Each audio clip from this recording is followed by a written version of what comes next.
Bonjour à tous et à toutes et bienvenue sur ma chaîne. Vous êtes avec Prof du Sud, bienvenue aussi aux nouveaux sur Prof du Sud. N'oubliez pas de vous abonner en cliquant sur le s'abonner en rouge en bas de la vidéo. Likez et partagez, il y aura toujours du nouveau. Donc aujourd'hui, nous allons voir comment savoir si vous avez un keylogger sur votre PC ou non. Donc pour ceux qui ne savent pas, un keylogger c'est un programme qui vous enregistre tout ce que vous faites sur votre clavier. Quand vous tapez les mots de passe, sur les sites, n'importe, et il les envoie après par email à la personne mal intentionnée. Donc, ce keylogger, il peut être téléchargé, par exemple, quand vous téléchargez un logiciel, il peut venir accrocher si jamais le site n'est pas sérieux. Et donc, il est installé dessus et vous ne le savez pas. Ça peut être aussi, à l'arrière de votre PC, quelqu'un qui a branché justement un keylogger physique, c'est-à-dire une clé USB spéciale ou un adaptateur de clavier ou de souris ou n'importe, mais à l'intérieur il y a un keylogger. Voilà. Donc, pour commencer, on va télécharger ce logiciel Wireshark. 32 bytes pour moi, donc je vous mettrai dans la description celui 32 bytes et celui 64 bytes. Comme ça, vous prendrez celui qui correspond à votre système. Alors, une fois installé, donc vous allez l'installer, vous ne changez pas les options qu'il y a à l'intérieur. Ce qui est coché, vous le laissez, ce qui n'est pas coché, vous ne le cochez pas. Donc, une fois installé, il faudra aller rechercher le raccourci pour le mettre sur le bureau pour que ça soit plus commode. Donc, pour ça, on va aller carrément, c'est encore plus simple, on va aller ici, voilà, dans ce PC. Le disque C, vous allez l'ouvrir, vous allez dans Programme, et vous allez rechercher le nom. Commence par W, donc ça va être simple. Le voilà. C'est celui-là. Donc, vous l'ouvrez et vous allez complètement au fond. Et là, le nom, vous faites un clic droit de la souris et vous l'envoyez vers le bureau. Voilà. Je, je l'avais déjà fait, donc je me suis retrouvé avec deux, vous voyez. Donc c'est ça. Donc je vais le supprimer parce que j'ai pas besoin de deux raccourcis. Donc, une fois ceci fait, on va donc analyser le réseau. Donc on double-clique dessus. Voilà. On va choisir notre carte réseau. Alors la mienne, c'est celle-ci, ici. Les autres, ils partent par un VPN, donc il ne faut pas les mettre. Donc, avant de lancer l'analyse, il faut carrément supprimer tout ce qui est connecté à votre ordinateur, même qui n'est pas connecté. Tout ce qui est sur votre réseau, c'est-à-dire les téléphones portables, les tablettes. Il faut aussi fermer les processus inutiles sur votre ordinateur. Donc, les processus inutiles, je vais vous montrer. Il faudra appuyer sur la touche CTRL ALT GR SUP. Et ici, vous faites gestionnaire de tâches. Voilà. Et vous l'avez ici. Donc, là-dedans, vous allez mettre fin aux processus qui ne sont pas utiles actuellement quand vous faites ça. Donc, moi, je vois ici Acronis active. Donc, je ne veux pas fin de tâche. Voilà. Et vous faites comme ça dans les bonjour service. Allez, fin de tâche, je n'ai pas besoin. Et ainsi de suite. Cortana, bon, pas besoin. Hein. Et ainsi de suite. Donc vous en laissez le moins possible. Ceci dans le but qui est un trafic limité, le plus faible possible. Donc, ensuite, n'oubliez pas surtout de débrancher tout ce qui est de votre réseau. Hein. Les imprimantes Wi-Fi, c'est pareil. Tout, vous débranchez tout pour créer le moins de trafic possible. Ensuite, on l'a déjà fait, donc on sélectionne le réseau à renifler, Internet ou Wi-Fi si vous avez du Wi-Fi. Et après, on va lancer la recherche ici. Démarrer la capture du paquet. Voilà. Là, on voit qu'on a trois fenêtres. Trois petites fenêtres. Bon, le trafic, il va être un peu faible parce que j'ai rien de spécial. Voilà. Ah, quand même. Et donc ici, vous avez les adresses de destination, la source et tout. Ici, vous avez le détail des paquets. Par exemple, si je clique sur celui-là, j'ai le détail du paquet. Et ici, sous forme d'octet. Voilà.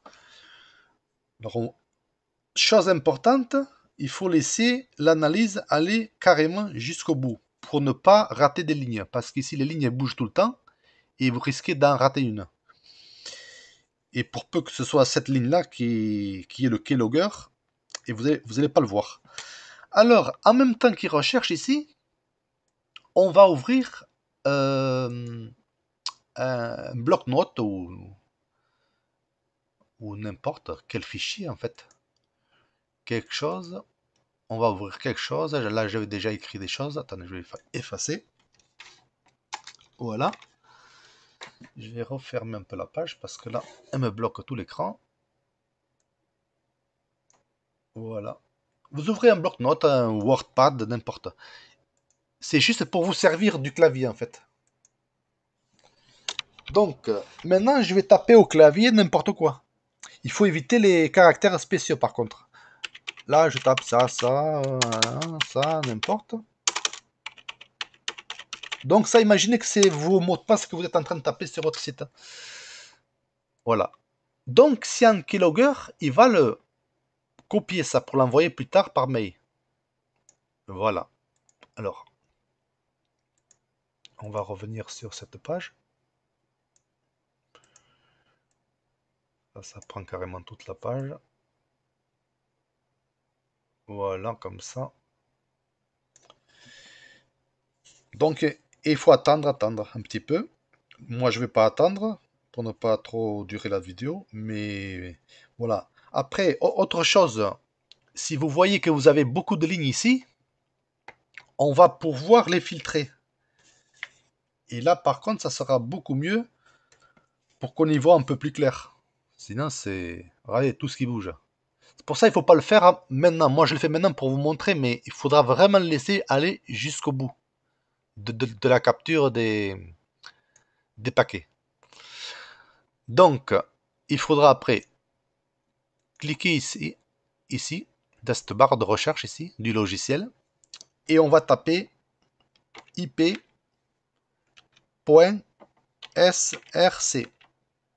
Après, on va mettre deux signes égales, et ensuite on va taper notre adresse IP. Bon, la vôtre, ça va être différent. Voilà, moi, je ne me souviens plus du dernier chiffre, mais on va la rechercher. Donc, il faut être sûr de l'adresse. Donc, pour rechercher l'adresse, on va taper la touche Windows plus R. On va taper CMD, on fait OK, et vous avez l'invité de commande.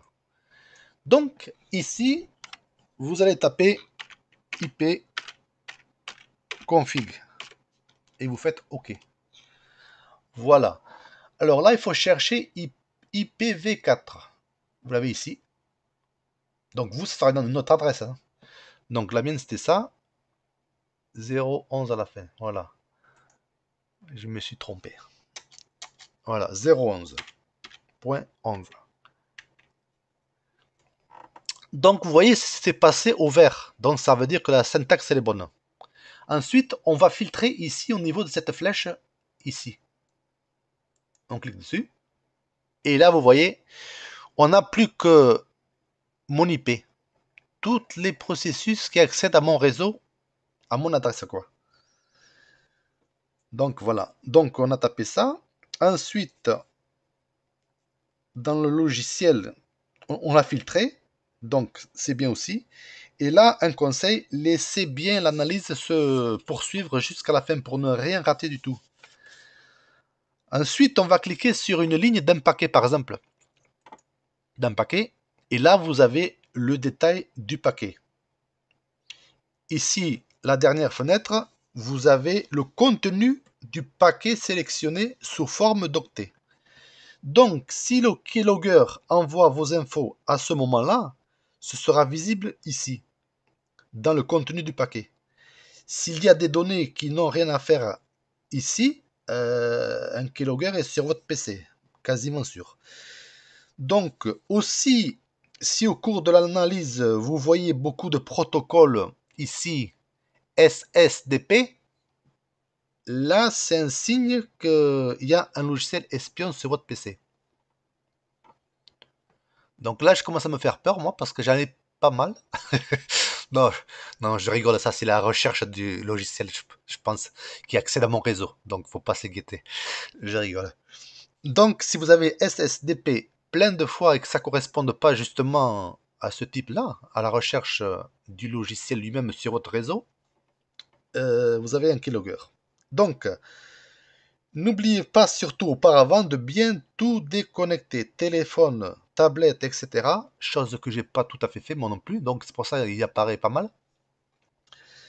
Donc, on va développer un peu plus,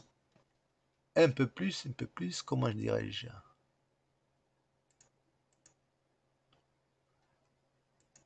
Non, on n'a pas trop besoin de le faire en fait. Donc on a débranché tout et fermé les processus initiaux du PC. On va développer plus, mais il y aura beaucoup de choses encore à faire avec ce logiciel. Donc cette vidéo sera juste pour question de base, hein, parce qu'il est vraiment complet. Alors après, en quittant donc ce logiciel, imaginons maintenant vous avez un processus dont il y a des infos ici. Donc c'est celle que vous avez tapée dans le message, dans le site ou n'importe. Votre compte bancaire, n'importe. Donc tout ça, ça va être transmis. Mais au moment précis où vous faites ça, peut-être qu'il n'est pas en action parce qu'il ne va pas transmettre toutes les minutes non plus. Donc en règle générale, il émet surtout au lancement du PC. Mais bon, voilà. Donc je vous conseille de les laisser tourner, voilà, et vous les laissez faire. Un bon moment, mais assez long quand même. Et ensuite, quand vous allez quitter le logiciel, vous allez avoir la possibilité de télécharger, afin de sauvegarder vos résultats. Et ça, il faudrait peut-être le faire une fois au moins et voir s'il n'y a pas quelque chose. Et si jamais vous avez quelque chose, à ce moment-là, un bon conseil, installez un bon antivirus, anti-malware, que vous pourrez télécharger aussi sur une de mes anciennes vidéos, Avast Premium. Pour une éradication totale, faudra dans certains cas, pas tous, procéder à une restauration complète du système ou formatage complet. Mais ça, c'est vraiment, voilà, un keylogger, je pense pas que vous serez obligé d'aller jusqu'à là. Voilà, c'est au cas par cas en fait. Donc, une fois ceci fait, vous allez le fermer. Pourquoi il ne veut pas se fermer ce qu'on a? Ah oui, parce que j'ai le truc là du... On va tout fermer, ce sera plus simple. Fermer. Arrêter et sauvegarder ou stop sans sauvegarder. Donc moi je vais faire stop sans sauvegarder. Voilà, ne pas enregistrer. C'était juste pour l'exemple. Maintenant, une astuce aussi qu'il faut avoir à l'esprit, c'est que vous n'êtes jamais sûr de rien. Donc si vous voulez encore plus de sécurité, quand vous tapez vos mots de passe sur les sites ou n'importe, un conseil, je vais vous donner un exemple. Admettons que votre mot de passe, ça sera c'est FHT, je sais pas, 88, 99 ou 93, voilà, n'importe. Donc, du moment que vous avez tapé ça et que vous avez un keylogger, il va l'envoyer. Donc, vous allez vous faire pirater, faire voilà, n'importe. Là. Alors, une astuce qui consiste à taper ce même mot de passe, mais à contourner le keylogger. Alors, au lieu de taper ceci dans l'ordre, vous allez taper par exemple 93 et après vous allez déplacer votre souris devant le 93, vous allez mettre 88. Après vous allez redéplacer votre souris devant le 88, vous allez mettre le T. Et ainsi de suite jusqu'au début du mot. H. Et ensuite vous allez taper F. Donc vous avez fait tout à l'envers. Donc Le keylogger, au lieu de copier ceci, il va copier à l'envers. 93, 88 et ceci. Donc il n'aura pas le vrai mot de passe. Là, je me suis un peu... Je vais vous l'expliquer d'une autre façon. Donc, vous commencez donc par le 93. Donc, vous tapez 93. Après, vous allez vous déplacer devant le 93. Vous allez mettre, par exemple, 88. Et vous tapez 88. Après, vous allez vous déplacer devant ça. Et vous allez taper, donc après, THF. Donc, T, H et F. Donc, si on voit bien, votre mot de passe, c'est ça. Mais le keylogger a enregistré ça. Voilà, c'est une petite astuce utile, surtout quand vous n'êtes pas sûr du PC dans lequel vous le tapez. Genre un PC de bureau, un PC chez quelqu'un, n'importe. Méfiance quand même. Voilà. Donc la vidéo tire à sa fin. Merci d'avoir suivi cette vidéo. N'oubliez pas de vous abonner, liker, partager, il y aura toujours du nouveau. Et à une prochaine. Merci.